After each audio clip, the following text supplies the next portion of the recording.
Tokugawa Shogunate, 1603 to 1868, also known as the Edo period, marked one of the most significant eras in Japanese history. Under the leadership of the Tokugawa family, Japan experienced a period of prolonged peace, economic stability, and social order.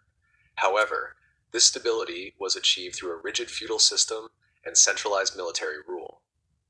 This essay explores the structure of the Tokugawa shogunate, its political strategies, economic policies, social hierarchy, and its eventual decline, highlighting its enduring impact on Japanese society. Establishment of the Tokugawa shogunate. The Tokugawa shogunate was established by Tokugawa Ieyasu after his decisive victory at the Battle of Sekigahara in 1600. In 1603, Emperor Go-Yozei formally appointed Ieyasu as shogun, granting him supreme military authority. The Tokugawa regime consolidated power through a centralized government that effectively controlled the feudal daimyos, lords, and maintained stability through a strict hierarchical system. Ieyasu and his successors implemented the Bakuhan system, a blend of centralized and feudal governance. Under this structure, Japan was divided into numerous domains, Han, each governed by a daimyo who pledged allegiance to the shogun. While the daimyo retained local authority, the shogunate maintained overarching control through policies such as the Sankin-kotai, alternate attendance system, which required daimyos to spend every other year in Edo, modern-day Tokyo, reducing their financial and military strength while ensuring loyalty. Political structure and centralized rule. The Tokugawa government was a military dictatorship with a well-defined hierarchy. At the top was the shogun, who wielded absolute power, followed by senior counselors, Roju, and junior counselors, Wakadoshiori, who oversaw administration. The Tokugawa clan directly controlled about one-fourth of Japan's land, including major cities such as Edo, Osaka, and Kyoto, ensuring economic dominance and military superiority. To maintain order, the Tokugawa enforced strict regulations on the daimyos, categorized into three groups: Fudai daimyo, loyal vassals who held hereditary positions in government; Tozama daimyo, formerly independent lords who were viewed with suspicion; and Shimpan daimyo, relatives of the Tokugawa family who ruled strategically important areas. This system prevented uprisings and kept power concentrated within the Tokugawa family. Additionally, the shogunate imposed the laws for the military houses, Bukushohado, a set of rules dictating behavior, construction of castles, and military activities of the daimyos. This further curtailed the autonomy of regional lords and reinforced centralized control. Social and economic policies. The Tokugawa period was characterized by a rigid social hierarchy inspired by Neo-Confucian principles. Society was divided into four main classes. 1. Samurai, the ruling warrior class who served the daimyos and shogun. Although they were a privileged class, their economic power declined over time as they became reliant on stipends from the government.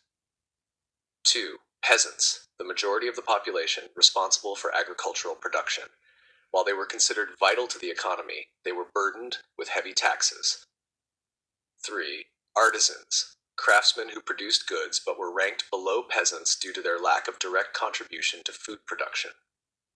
4. Merchants, despite their low social status, merchants gained wealth through trade, banking, and lending money to samurai, which gradually gave them economic influence.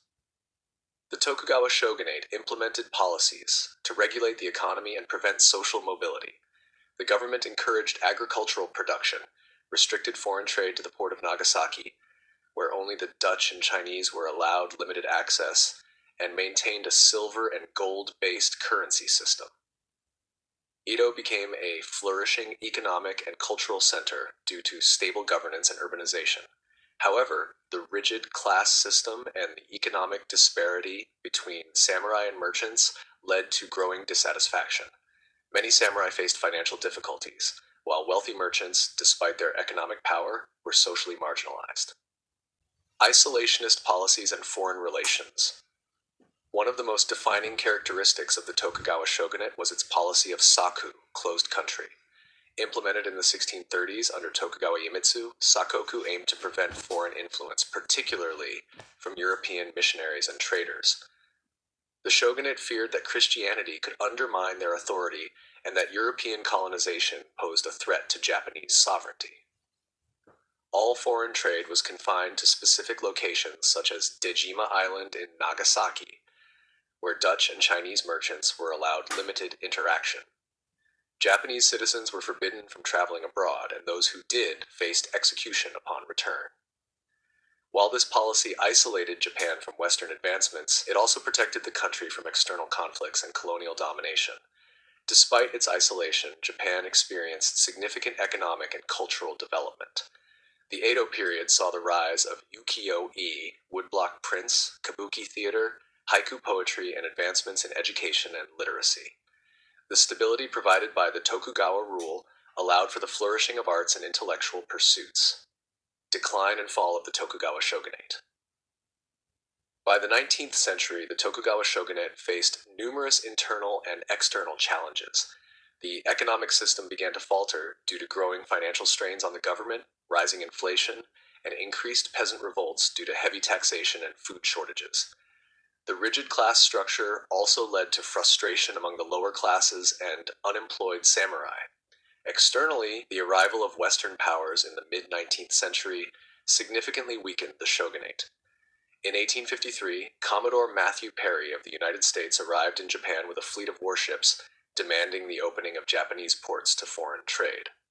The subsequent Treaty of Kanagawa, 1854, forced Japan to abandon its isolationist policies, leading to increased foreign influence and economic disruption. The Tokugawa shogunate struggled to maintain control as opposition grew.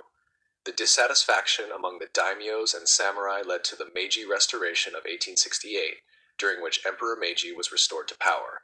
The shogunate was abolished, and Japan embarked on rapid modernization, transforming into a central imperial government with industrial and military advancements. Legacy of the Tokugawa shogunate. The Tokugawa shogunate left a profound impact on Japan. Despite its eventual collapse, it laid the foundation for modern Japan through its governance structures, economic policies, and cultural developments. The centralized rule established during this period influenced Japan's later governmental frameworks, and many aspects of Tokugawa-era society persisted into the Meiji era and beyond. Furthermore, the Edo period's emphasis on education and administration contributed to Japan's ability to rapidly modernize after the Meiji Restoration. While the feudal system was dismantled, many bureaucratic practices developed under Tokugawa rule were adapted into the new government. The Tokugawa shogunate was a pivotal period in Japanese history, characterized by a combination of feudal governance and centralized military rule. Through strategic political control, economic regulations, and social hierarchy, the shogunate maintained stability for over 2.5 centuries. However, internal economic struggles and external pressures ultimately led to its downfall. Despite its decline, the Tokugawa period set the stage for Japan's modernization and left a lasting legacy that shaped the country's historical trajectory. Today, the Edo period remains a crucial chapter in understanding Japan's political and cultural evolution.